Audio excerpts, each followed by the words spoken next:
नमस्कार। Tell TV में आपका बहुत बहुत स्वागत है और मैं हूं आपके साथ अंजलि सिंह। लोकसभा चुनाव के परिणाम आने के बाद अब जो कोशिश जारी है वो है सरकार बनाने की, क्योंकि बीजेपी पूर्ण बहुमत नहीं ला पाई, इसलिए अब उन्हें सहयोग की जरूरत पड़ रही है, गठबंधन की जरूरत पड़ रही है। फिलहाल ये तो रही चुनावी अपडेट, देखते हैं सरकार किसकी बनती है। मीटिंग पे मीटिंग हो रही है, उठापटक का दौर भी जारी है, लेकिन जो सबसे अहम चीज है इसमें वो है जनता। तो आज हम बात करेंगे जनता से जुड़े उस मुद्दे पे जो लगातार हमेशा ही सुर्खियों में बना रहा है। जी हाँ, मैं बात कर रही हूँ शिक्षा मित्रों की। शिक्षा मित्र लगातार अपनी समस्याओं को लेकर के परेशान रहे हैं, अपनी मांगों को उठाए हैं। और लोकसभा चुनावों की बात करूं मैं तो लोकसभा चुनाव में भी इस मुद्दे को जोर शोर से उठाने की कोशिश की गई थी। सपा सुप्रीमो अखिलेश यादव ने इस मुद्दे को उठाया। उन्होंने साफ तौर पे शिक्षा मित्रों को ये यकीन भी दिलाया कि अगर सपा की सरकार आती है सत्ता में तो शिक्षा मित्रों के दिन पहले से बेहतर होंगे। हालांकि उन्होंने ये भी कहा कि उनकी सरकार में शिक्षा मित्रों के दिन बेहतर थे। तो कितने बेहतर थे या नहीं थे, इन सारे मुद्दों पे चर्चा करेंगे हम। क्या कुछ समस्याएं हैं शिक्षा मित्रों की, इन सारे मुद्दों पे बात करेंगे। फिलहाल हमारे साथ मौजूद हैं शिव कुमार शुक्ला, प्रदेश अध्यक्ष शिक्षा मित्र। बात करेंगे उनसे क्या कुछ चल रहा है। शिव कुमार जी, बहुत बहुत स्वागत है आपका। धन्यवाद। जी शिव कुमार जी, जानना चाहूंगी जैसे कि 2024 चुनाव के परिणाम आ चुके हैं, सरकार बनने की लगातार कवायद जारी है, देखते हैं सरकार किसकी बनती है। लेकिन इन सब के बीच जो शिक्षा मित्र परिवार है उनका क्या माहौल चल रहा है, क्या कुछ उनके मन में चल रहा है, आप लोगों का क्या कुछ सोचना है? क्योंकि देखा जाए तो आप लोग लगातार अपनी मांगों के लिए परेशान रहे हैं, मांग करते रहे हैं कि आपकी जो समस्याएं हैं उनको सुना जाए, लेकिन सिर्फ आश्वासन ही मिला है या फिर अनसुनी की गई है समस्याओं को। तो क्या कुछ कहना है? देखिए अंजलि जी, चुनाव हो गया है, चुनाव परिणाम आ गया, उससे हमारा और संगठन का कोई बहुत मतलब नहीं है। हम लोग तो आम जनता जी है, जैसे चुनाव था, आमजन जनमानस में सभी लोगों ने अपने स्व विवेक से वोट दिया, सारे लोगों ने अपने प्रतिनिधि चुने। और आपके चैनल जी के माध्यम से भी नवनिर्वाचित सांसदों को देश के मैं बधाई देता हूँ, सबका हार्दिक जी अभिनंदन करता हूं। और आप चुन करके आए हैं, आशा और उम्मीद है कि इस नए सत्र में बेहतर काम होगा, बेहतरता से आप लोग काम करेंगे, जन समस्याओं को सुनेंगे, जन धरातल पे काम होगा। और जनता से जुड़े मुद्दों पर चर्चा परिचर्चा के लिए संसद में आपको भेजा गया है, तो आप निश्चित रूप से करेंगे, ये हमारी शुभकामनाओं के साथ अपेक्षा भी है। साथ ही जहां तक आप शिक्षा जी मित्र के मुद्दे पर बात कर रही हैं, तो शिक्षा मित्रों का मुद्दा एक बहुत गंभीर मुद्दा है और ये पिछले 7 8 साल से चल रहा है, 2017 से चल रहा है। और इसमें निरंतर हम जी लोग लगे हुए हैं, सरकार से संवाद स्थापित कर रहे हैं। आपने देखा भी कि पिछले वर्ष 23 में हम लोगों ने लगातार मेहनत किया और हमारी पत्रावली माननीय मुख्यमंत्री जी तक गई भी, लेकिन उन्होंने कहा चुनाव के बाद हम इस पर चर्चा करेंगे। तो जी मैंने आज चुनाव खत्म होते ही अपने साथियों के लिए एक पोस्ट डाला है, उसमें हमने अनुरोध किया है कि बहुत शीघ्र ही हम डेट घोषित करेंगे, अपने जिला अध्यक्षों के साथ, प्रांतीय पदाधिकारियों के साथ, मंडल अध्यक्षों के साथ बैठक करेंगे, अपने सक्रिय साथियों का सुझाव लेंगे और सुझाव लेने के बाद हम एक बार सरकार के पटल पर पुनः अपनी बात को ले जाएंगे, माननीय जनप्रतिनिधियों के साथ साथ माननीय मुख्यमंत्री जी तक मिलने का प्रयास करेंगे। और साथ ही श्रीमान प्रमुख सचिव बेसिक शिक्षा से भी अनुरोध करेंगे कि आप हमारी पत्रावली को आप चीफ सेक्रेटरी साहब के माध्यम से माननीय मुख्यमंत्री तक भेजिए और उसमें बेहतर प्रयास करिए कि बेहतरता के साथ हम सबके जीवन में सुधार हो। हमारी देखिए कि जी मित्रों में तमाम परिवार हमारा टूट रहा है, जैसे महिलाएं हमारी बहनें शादीशुदा नहीं थी तो उनका मायके में हो गया, अब उनकी शादी हो गई है, उनका शादी एक जनपद से दूसरे जनपद में हो गया है। अब इतना समस्या है कि उनके बच्चे वहाँ हैं, परिवार वहाँ है, और वो शनिवार तक विद्यालय में रहती हैं, शनिवार को रात में भागती हैं, संडे को वहाँ रहती हैं, संडे को भाग कर फिर रात में सुबह मंडे को स्कूल करती हैं। इन तमाम परिस्थितियों से बार बार अवगत कराया गया है। सुदूर क्षेत्रों में हमारे जी साथी जा रहे हैं, 100 किलोमीटर जा रहे हैं, हम मूल विद्यालय वापसी नहीं हो पा रही है, हमारी महिलाओं का अंतर जनपदीय स्थानांतरण नहीं हो पा रहा है, और 10,000 के मानदेय में शिक्षा मित्र अपना परिवार नहीं चला पा रहा है। इसलिए शिक्षा मित्रों के अस्थायीकरण पर विशेष रूप से चर्चा हो और सरकार को जो बदल गया है वो लागू हो, और बाकी जो समस्याएं समाधान है जिनमें किसी भी प्रकार से आर्थिक रूप से सरकार का कोई भी जो है नुकसान नहीं है, उन तमाम समस्याओं को साफ करके शिक्षा मित्रों का जीवन बेहतर बनाया जा सकता है। तो इन तमाम मुद्दों पर हम लोग जा करके चर्चा करने का प्रयास करेंगे। हमारा प्रस्ताव जो माननीय प्रमुख सचिव महोदय के पास पेंडिंग है, सबसे पहले हम उसी पे अनुरोध करेंगे कि उसको आगे बढ़ाया जाए और बेहतरता के साथ उसे लागू किया जाए, कुछ अच्छा हो, शिक्षा मित्रों के जीवन में सुधार हो, शिक्षा मित्रों के भविष्य के निर्माण में सरकार सहयोग करे। और अपेक्षा भी मैं रखता हूँ सरकार से और अधिकारियों से कि निश्चित रूप से अब चुनाव समाप्त हो गया है, आदर्श आचार संहिता समाप्त हो गई है और जी। प्रदेश या देश में सरकार के गठन का मीटिंग बैठक चल रहा है, शीघ्र ही उस पर निर्णय हो जाएगा और सरकार का गठन हो जाए। लेकिन उसके बाद उत्तर प्रदेश की सम्मानित सरकार से मेरा अनुरोध होगा कि शिक्षा मित्रों की समस्याओं का समाधान। जी। शिव कुमार जी, आपने अभी बताया कि लगातार आप लोग की जो कोशिशें हैं वो फिर से जारी हैं, चूंकि आचार संहिता खत्म हो चुकी है, वार्ता का दौर और मुलाकातों का दौर अब जारी रहेगा। शिक्षा मित्र फिर से अपनी कोशिशों में, अपने प्रयास में लग चुके हैं कि हाँ, आखिर अपनी मांगे कैसे मनवा लें। ये तो रही बात शिक्षा मित्रों की। मैं एक बात और जानना चाहूंगी, जैसा कि आपने बताया था, हमारी आपसे बात भी हुई थी कि चुनाव में भी ड्यूटियां लगाई गई थी शिक्षा मित्रों की। क्या कुछ समस्याएं थी? किन समस्याओं से शिक्षा मित्र जूझ रहे थे? क्योंकि चुनाव ड्यूटियों के बारे में आपने एक जानकारी दी थी, मैं चाहूंगी कि आप खुद बताएं। अब देखिए अंजलि जी, ऐसा है कि बहुत जगह तो बहुत ड्यूटी लगाई गई, P2 पे तो हमारे साथियों ने किया, बहुत जगह P2 जी। पे P3 हटा दिया गया, वहां विरोध हुआ तो ड्यूटी हटा दी गई। बाद में सरकार के क्रम अधिकारियों ने अपनी मनमानी ढंग से उनको वॉलेंटियर पे लगा दिया। अभी पश्चिम में तमाम जनपद ऐसे हैं जहां शिक्षा मित्रों की ड्यूटी लगाया गया, उनको एक भी पैसा प्रासंगिक नहीं दिया गया, उनसे मशीनों का बंटवारा कराया गया, सामग्री वितरण कराया गया, वो टेबल पे ड्यूटी लगाई गई और उसके बाद फिर उनको हटा दिया गया। अभी 2-3 जनपदों से फोन पश्चिम से आया था कि उनको काउंटिंग में अभी ये था कि आप चल करके मशीनों का जो है आदान प्रदान करिए और काउंटिंग। तो ये जो अपने अपने स्तर से अधिकारियों ने किया, ये मैंने बात चुनाव आयोग के श्रीमान चुनाव आयुक्त महोदय के समक्ष भी रखा, 2-2 बार रखा, लेकिन उनके द्वारा किसी भी प्रकार से कोई विशेष नया निर्णय नहीं लिया गया। ये बात बड़ी ही संतोषजनक रही है, पीड़ा रहा है कि आपने अगर काम लिया है तो आपको निश्चित रूप से उसमें पारिश्रमिक देना चाहिए। और जो जी। गाइडलाइन सरकार जारी हो गया था, सरकार ने कहा था कि शिक्षा मित्रों की ड्यूटी, केवल शिक्षा मित्र संविदा कर्मी ऐसे थे जिनकी ड्यूटी P2 पे लगाई जाएगी। तो उसके बाद आपने जी। फिर वॉलेंटियर, आपने फिर ऐसे सामग्री वितरण में क्यों लगाया? तो मैंने, मुझसे तमाम साथियों ने शिकायत किया, तो हमने कहा देखिए ये देश का कार्यक्रम है, राष्ट्रीय कार्यक्रम चल रहा है, चुनाव का माहौल है, कर्मचारियों के सहयोग की अपेक्षा सरकार को और प्रशासन को है। तो यद्यप जहां कहीं भी हो आप करिए, लेकिन तमाम जगह अपमानजनक तरीके से शिक्षा मित्रों के साथ व्यवहार हुआ, तमाम जगह दुर्व्यवहार हुआ, वो सब बहुत ही न्यायप्रिय नहीं रहा है।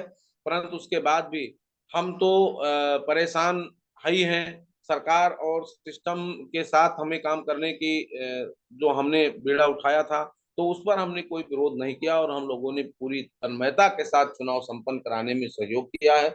चाहे वो बूथ BLO के रूप में लोगों ने काम किया, चाहे पीठासीन मतलब P2 मतदान द्वितीय अधिकारी के रूप में हमारी बहनों और भाइयों ने काम किया, या वॉलेंटियर के रूप में काम किया, या सामग्री वितरण में लगे रहे। तो जहां भी रहे पूरी निष्ठा और ईमानदारी के साथ हमने काम किया, सरकार से कंधा मिलाकर चलने का प्रयास किया है। इसलिए अब अपेक्षा करते हैं कि सरकार हमारी समस्याओं का समाधान करे, यही हमारी। तो आप देख सकते हैं कि किस तरीके से शिव कुमार जी बता रहे हैं कि हाँ, परेशानियां लगातार शिक्षा मित्रों की बनी रही, लेकिन शिक्षा मित्र परिवार जो है वो सरकार के सहयोग में लगा रहा, क्योंकि देश का चुनाव होना था। तो शिक्षा मित्र अपने जो कार्य हैं उनसे पीछे नहीं हटा। फिलहाल शिव कुमार जी, एक सवाल और है मेरा। हालांकि आप शिक्षक हैं, लेकिन चुनावी माहौल है तो जनता है आप भी। तो एक सवाल है मेरा कि अगर बात की जाए भारतीय जनता पार्टी की, और उत्तर प्रदेश में चूंकि हम रहते हैं तो उत्तर प्रदेश की भी बात कर लेते हैं। भारतीय जनता पार्टी का जो प्रदर्शन रहा वो उत्तर प्रदेश में कुछ खास नहीं रहा, अच्छा नहीं रहा। तो क्या वजह नजर आ रही? क्या जनता का गुस्सा है? क्या आप जैसे जो शिक्षा मित्र हैं, और भी संगठन हैं, बात कर लूं मैं अनुदेशकों की या फिर मदरसा शिक्षकों की, जो आप जैसे शिक्षक हैं, क्या उनका गुस्सा था जो भारतीय जनता पार्टी इस बार अच्छा प्रदर्शन नहीं कर पाई उत्तर प्रदेश में, जिसको वो लगातार कह रही थी कि 80 की 80 सीटें लाएंगे हम, लेकिन 80 सीटें तो छोड़िए, बहुत दूर 40 भी क्रॉस नहीं कर पाई। तो क्या लग रहा है, क्या ये जनता का गुस्सा निकल कर सामने आ रहा है?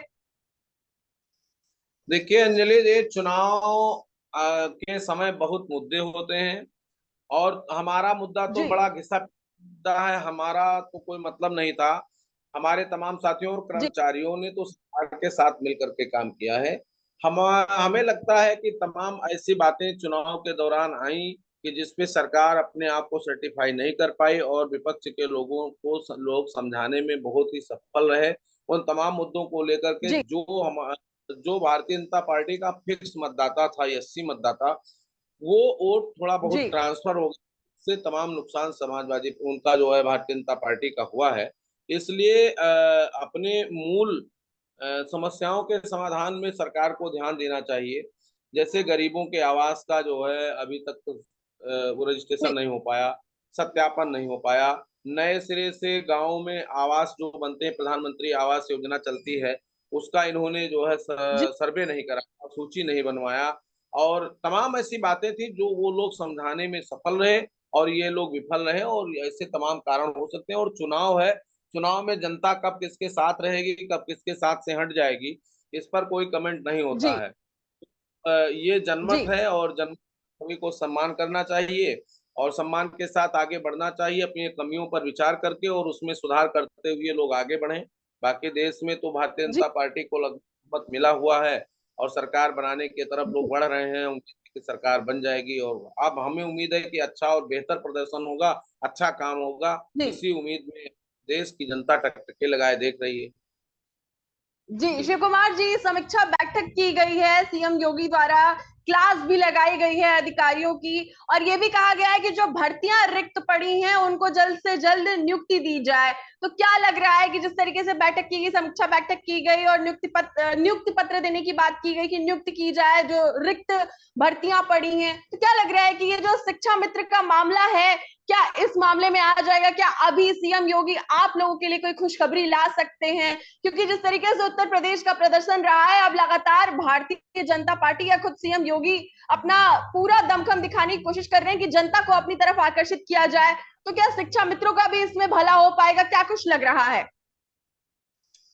अंजलि जी, ऐसा है कि हम लोग तो बात करेंगे, माननीय मुख्यमंत्री जी तक मिलने का प्रयास करेंगे। हमने पिछली बार बहुत कोशिश किया, माननीय मुख्यमंत्री जी मिले ही नहीं।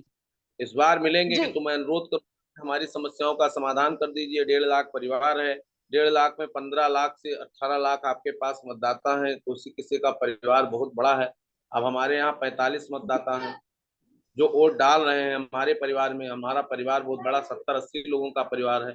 ऐसे तमाम लोगों का जी परिवार होगा तो 16 लाख वोट का मैटर है। ये बात वोट पे नहीं जाती, हमारे भूख का सवाल है, हमारे बच्चों के भविष्य का सवाल है, हमारे परिवार का सुदृढ़ता का सवाल है, समाज में स्थापित रहने का सवाल है। तो ये तमाम मुद्दे हैं जिस पर मैं माननीय मुख्यमंत्री से अनुरोध करूंगा। और ये जब भी चुनाव आता है, कभी पॉजिटिव कभी निगेटिव चलता जी रहता जी है। शिव और कुमार जी। जी, इसमें बहुत ज्यादा परेशान होने की जरूरत नहीं है। और सरकार को एक्टिवेशन में आना चाहिए, निश्चित रूप से खाली पदों पे भर्ती करना चाहिए, संविदा के समायोजन करना चाहिए, संविदा का पद समाप्त होना चाहिए, ठेके पट्टे की प्रथा को समाप्त करके, और जिसको भी रोजगार दिया जाए उसको स्थायित्व रहे ताकि उसका जीवन सुरक्षित रहे। इन तमाम बिंदुओं पर सरकारों को बात करना चाहिए और चर्चा करना चाहिए। ये बहुत बड़ा सवाल है, बहुत बड़ा मुद्दा है, चाहे वो अनुदेशक हो, चाहे आंगनबाड़ी हो, चाहे रसोइया हो, चाहे शिक्षा मित्र हो, चाहे कस्तूरबा के लोग हों, चाहे पीडब्ल्यूडी में है, पीआरडी है, होमगार्ड है, जो चार्ज है, डेली बेसिस है, जितने भी कर्मचारी हैं प्राइवेट संस्था में काम कर रहे हैं, एनम है, इन सब के लिए जी समस्या है। जो समस्या पे है उसको प्रत्येक दिन प्रताड़ित किया जाता है। मैं आपको बताऊं, विद्यालय में भी लोग प्रताड़ित होते हैं, अपने परिवार में लोग प्रताड़ित होते हैं, अपने परिवार का भरण पोषण नहीं कर पा रहे हैं, और जब वो सरकारी जी संस्थाओं में जाते हैं, जो लोग हैं वो हमजा के लोगों को प्रताड़ित करने की पूरी कोशिश करते हैं। इन तमाम समस्याओं से जूझ कर आदमी हर थक मान जाता है, और जब कभी कभी उससे कुंठित मन हो जाता है, तब देखते हैं आप, कोई फांसी लगाता है, कोई नदी में छलांग मार देता है, कोई जहर खा लेता है, कोई रेल के नीचे लेट जाता है। शिक्षा मित्रों में 10,000 लोग ऐसे हैं जो मानसिक अवसाद से मर गए, बीमारी के कारण मर गए, कैंसर से मर गए, वो अपनी दवा नहीं करा पाए, इलाज नहीं करा पाए, कुछ लोग ट्रेन के नीचे चले गए, कुछ नदी में मर गए। तो ये जो स्थितियां हैं, कभी सम्मान पे ठेस आता है, कभी परिवार में सुख से नहीं रह पाता आदमी। पूरा परिवार पैसे पैसे जी की डिमांड करता है, परिवार में वो क्या करे, 8 घंटा आपके यहाँ काम करेगा फिर देगा क्या। तो इन सब पहलुओं पे सरकार को विचार करना चाहिए, और बहुत गंभीरता से विचार करना चाहिए। मेरा निवेदन है, अनुरोध है कि इन तमाम बिंदुओं पर सरकार विचार करे और निश्चित रूप से खाली पदों पे भर्ती करें, नए विज्ञापन जारी हों, नए अच्छी भर्तियां हों, पेपर लीक ना हो, पेपर लीक की समस्या ना आए, एक बार फ्रेश भर्ती हो जी जाए, हाई कोर्ट सुप्रीम कोर्ट तक लोगों को जाना ना पड़े। ऐसे तमाम बिंदुओं पर सरकार को सचेत रह के काम करना पड़ेगा और उम्मीद है कि सरकार निश्चित रूप से ये जो आने वाले 2-3 वर्ष हैं इसमें बेहतर प्रदर्शन करने का प्रयास करेगी। जी ठीक है शिव कुमार जी, चूंकि आचार संहिता खत्म हो चुकी है तो आगे शिक्षा मित्रों की क्या कुछ रणनीति है? चूंकि आपने भी बताया कि वार्ता का दौर और मुलाकातों का दौर जारी हो चुका है, जारी है, लगातार आप लोग कोशिश कर रहे हैं, तो क्या लग रहा है कि इस बार जो है आश्वासन के बदले कार्य हो पाएगा?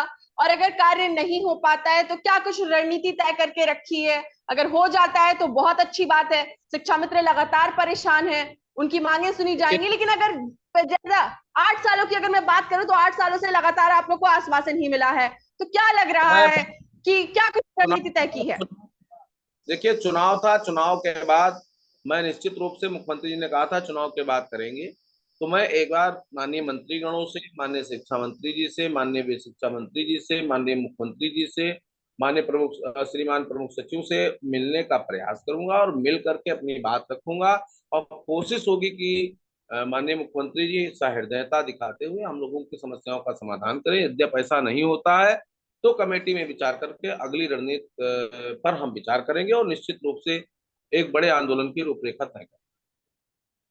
जी शिव कुमार जी, आपको एक बात बताना चाहूंगी, कल भी हमारी जनता से ही जुड़े एक मुद्दे पे चर्चा हुई थी जिसमें अनुदेशक और मदरसा शिक्षक बैठे थे, दोनों ही शिक्षक थे, और जिसमें एक बात अच्छी निकलकर सामने आई। मदरसा शिक्षकों का कहना था कि ये जितने भी शिक्षक हैं जो कि अलग अलग संगठन के हैं, चाहे वो शिक्षा मित्र हो, चाहे वो अनुदेशक हो, चाहे वो जो भी शिक्षक हो, उनका कहना था साफ तौर पे कि इन सभी शिक्षकों को एक बार एक साथ आके सरकार से अपनी मांगों को रखना चाहिए, जिसमें विक्रम सिंह जी अनुदेशक, उन्होंने साफ तौर पे कहा भी था कि वो उनके साथ हैं और सभी शिक्षकों को एक साथ आना चाहिए। तो क्या लग रहा है आपको, आपका इस पे क्या मत है, क्या सोच रहे हैं कि क्या उनका कहना ये सही था कि सभी शिक्षकों को एक साथ आना चाहिए, एक और एक 11 होते हैं?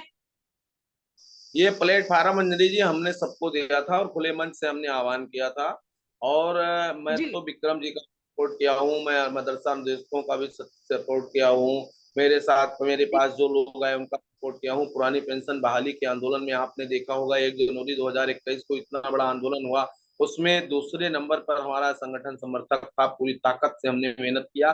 तो मैं जहां कर्मचारी का हित होगा वहां शिव कुमार शुक्ला उत्तर प्रदेश प्राथमिक शिक्षा मित्र संघ निरंतर संघर्षरत रहेगा, संघर्ष करता रहेगा, लड़ेगा। और ये अच्छी बात है कि लोग आए और इस पर पहल होगी और निश्चित के बड़ा, देखिए एक जब कोई बड़ा आंदोलन होगा तो उसमें सारे लोगों के समावेश की आवश्यकता है, तो इस पहल को हमने उठाया था और मैं तो सारे लोगों का पुसत समर्थक हूँ, इसमें कोई दिक्कत नहीं है। जहां जरूरत पड़ेगी वहां सभी लोगों की मदद होगी और शिक्षा मित्र के साथ अनुदेशक, अनुदेशक के साथ शिक्षा मित्र, मदरसा शिक्षक या हमारे इंटरनेट टीचर हैं, अभी विकलांगता के 11,500 बच्चे हैं, उनको भी बड़ी समस्याएं हैं।